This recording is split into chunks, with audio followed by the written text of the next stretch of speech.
بسم اللہ الرحمن الرحیم۔ سورہ زخرف آیت نمبر 36 اور آیت نمبر 37، جس میں اللہ رب العزت نے ایسے شخص سے متعلق کہ جو جان بوجھ کے اللہ کی یاد سے، اللہ کی ذکر سے غافل ہو جائے اور احکام خداوندی کو نہ مانے، اللہ نے اس کے لیے کتنی سخت وعید اور کتنا سخت اس کا انجام ان آیت مبارکہ میں بیان فرمایا ہے۔ وَمَن يَعْشُ عَن ذِكْرِ الرَّحْمَنِ نُقَيِّضْ لَهُ شَيْطَانًا فَهُوَ لَهُ قَرِينٌ، کہ جو کوئی اپنی آنکھوں کو رحمان کی یاد سے چرائے تو ہم اس پر مقرر کر دیں گے ایک شیطان، پھر وہ اس کا ساتھی بن جائے گا اور اس کا ساتھی ہو جائے گا وہ۔ وَإِنَّهُمْ لَيَصُدُّونَهُمْ عَنِ السَّبِيلِ، اور وہ شیاطین ان کو روکتے رہیں گے راہ راست سے۔ وَيَحْسَبُونَ أَنَّهُمْ مُهْتَدُونَ، اور وہ یہ سمجھتے ہیں کہ وہ راہ راست پر ہیں، یعنی کہ وہ یہ سمجھ رہے ہوں گے کہ ہم راہ راست پہ ہیں، ہم ہدایت پہ ہیں، جبکہ شیاطین ان کو ہر اچھی بات سے روک رہے ہوں گے۔ پھر آگے اللہ رب العزت نے جو انجام بیان فرمایا کہ حَتَّى إِذَا جَاءَنَا قَالَ يَا لَيْتَ بَيْنِي وَبَيْنَكَ، یہاں تک کہ جب وہ ہمارے پاس آئیں گے، قَالَ يَا لَيْتَ بَيْنِي وَبَيْنَكَ، تو کہے گا وہ انسان کاش کہ میرے اور تیرے درمیان بعد المشرقین، مشرق اور مغرب کا سا فاصلہ ہوتا، فبئس القرین، تو میرا بہت برا جو ہے وہ ساتھی ہے۔ یہاں اللہ رب العزت نے اس شخص سے متعلق کہ جو یاد خداوندی سے اعراض کرے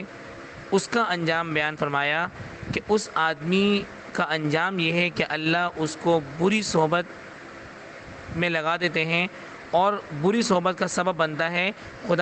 اللہ رب العزت کی یاد سے غافل ہونا۔ کہ جو شخص اللہ رب العزت کی یاد سے، اللہ کی طرف سے نصیحت یعنی قرآن کریم اور وحی الہی سے جان بوجھ کر اعراض کرے، اور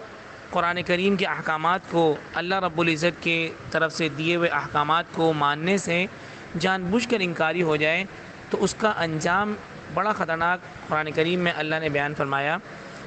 کہ اللہ تعالیٰ پھر اس کے اوپر ایک شیطان کو مسلط کر دیتے ہیں، جو دنیا میں بھی اس کے ساتھ لگا رہتا ہے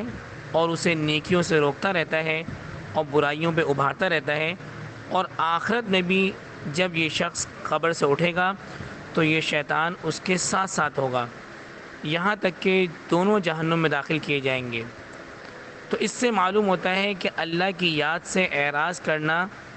یہ اتنا بڑا سنگین اور اتنا خطرناک قسم کا گناہ ہے کہ اس کی سزا دنیا میں بھی ملتی ہے اور آخرت میں بھی اس کی سزا ملتی ہے۔ کہ دنیا میں سزا اس طور پہ ملتی ہے کہ انسان کو بری صحبت مل جاتی ہے، برے دوست مل جاتے ہیں، برے ساتھی مل جاتے ہیں، اور چاہے وہ برے ساتھی انسانوں کی صورت میں ہوں یا جنات کی صورت میں ہوں۔ کبھی کبھی ہم اپنے معاشرے کے اندر دیکھتے ہیں کہ ایک انسان اچھی بھلی زندگی گزار رہا تھا، لیکن وہ اللہ سے دور ہونا شروع ہوا، عبادت سے دور ہونا شروع ہوا، نمازیں چھوڑنا شروع کی، تو اللہ اس کو ایسے دوستوں سے ملوا دیتے ہیں کہ جو بالکل اس کو برباد کر کے رکھ دیتے ہیں، بالکل اس کی زندگی تباہ کر کے رکھ دیتے ہیں، اور وہ انسان بھلائیوں سے دور ہوتے ہوتے جہنم کے قریب ہو جاتا ہے، اور وہ سارے گمراہی کے کام کرتا رہتا ہے، اور وہ یہ سمجھتا ہے کہ وہ راہ ہدایت پر ہے، اور پھر وہ شیطان اور وہ اس کا برا دوست قیامت تک اس کے ساتھ رہتا ہے، یعنی کہ قبر سے جب وہ اٹھے گا اس وقت بھی جو ہے وہ اس کے ساتھ ہوگا۔ اور اللہ رب العزت نے پھر ارشاد فرمایا کہ جب قیامت والے دن اللہ کے سامنے ان کی حاضری ہوگی اور وہ اللہ کے سامنے پیش ہوں گے، اس وقت انسان اپنے جب اعمال کو دیکھے گا اور اس کو پتہ چلے گا کہ اس کے یہ سارے اعمال بد اس دوست کے کرتوت ہیں، اسی دوست کی وجہ سے سارے اعمال بد اس نے کیے، تو وہ کہے گا کہ کاش میرے اور تیرے درمیان مشرق و مغرب جتنا فاصلہ ہوتا، کہ تو میرا بہت برا ساتھی ہے کہ تو نے مجھے برباد کر کے رکھ دیا۔ آج ہم اپنے معاشرے کے اندر، اپنے گرد و پیش میں ایسے بہت سارے مثالیں دیکھتے ہیں کہ اچھا بھلا انسان جو ہے وہ اللہ کی یاد سے غافل ہو کے اپنے آپ کو برباد کر بیٹھتا ہے۔ اللہ رب العزت ہمیں اس آیت مبارکہ کو سمجھنے کی اور ہمیشہ اللہ کی یاد میں لگے رہنے کی، عبادت کرنے کی، ہر موقع پہ اللہ رب العزت سے مدد طلب کرنے کی، اللہ تعالیٰ سے استغفار توبہ کرنے کی اور برے ساتھیوں سے بچے رہنے کی اللہ تعالیٰ ہمیں توفیق عطا فرمائے۔ ہر موقع پہ انسان یہ سمجھے کہ میں جو عمل کر رہا ہوں یہ عمل اللہ کی توفیق سے ہے،